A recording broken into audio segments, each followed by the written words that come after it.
કેન્દ્રીય જળશક્તિ મંત્રી સુરતના મગોબ પહોંચ્યા। સીઆર પટેલે ખાડીપુર વિસ્તારની મુલાકાત કરી છે। સીઆર પટેલે સ્થાનિક કોર્પોરેટર પાસેથી માહિતી મેળવી છે। ખાડીના પાણીના નિકાલ માટે ડીપીઆર પણ તૈયાર કરાયો છે। કાયમી ઉકેલાવા તરફ આગળ વધી રહ્યા છે। સીઆર પટેલે આ વાત કરી છે।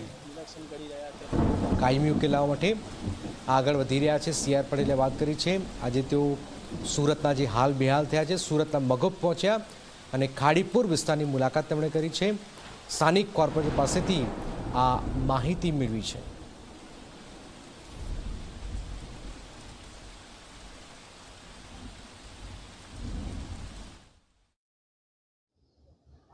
અતોનાત વરસાદને કારણે જે સ્થિતિ સર્જાઈ છે હવે ભૂતકાળમાં પણ નથી સર્જાઈ એ પ્રકારની સ્થિતિ સર્જાઈ છે।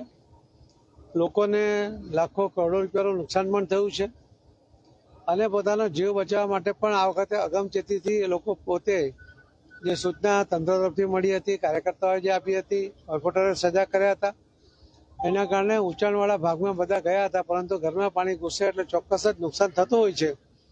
એ નુકસાન અને પાવર બંધ થાય, પાણી ના આવે, બધી વસ્તુઓ ના મળે, દૂધ ના મળે, એના કારણે પણ બાળકો સહિત બધાની હાલમારી પણ થતી હોય છે।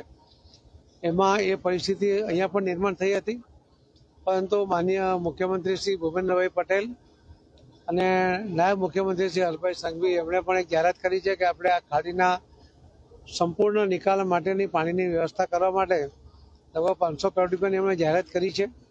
અને એટલે જ આપણે કામરેજ, પલસાણા અને બારડોલીથી જ્યારે આ પાણી વધારે વહીને અહીંયા આવે છે અને એમાં ખાડીપુર આવે છે। તાપી આટલી ખાલી છે, તાપીમાં કોઈ જાતનો પૂર નથી, પરંતુ આ ખાડી આપણને છેલ્લા ઘણા દિવસથી હેરાન કરે છે। ત્યારે એનો એક કાયમી ઉકેલ આવે એના માટે એક ડીપીઆર બનાવીને એની ઉપર કામ કરવાનું નક્કી કરીએ છીએ। એટલે કોઈ પણ સોસાયટીમાં પાણી ન ભરાય, જે આ વિસ્તારમાં એક જે ઓવરબ્રિજ બની રહ્યો છે એને થોડો લેન્થ લંબાવીને એને પણ લોકોને જે સામેના વિસ્તારમાં જવા માટે મુશ્કેલી પડે છે એમાં પણ રાહત મળે એટલા માટે કોર્પોરેશન પણ મેયરશ્રી અને સ્ટેન્ડિંગ કમિટી ચેરમેન બી અહીંયા છે, એ પણ એની પર જે કંઈ ઠરાવ કરવા હશે અને મંજૂર કરાવીને એને પણ આગળ વધારશે।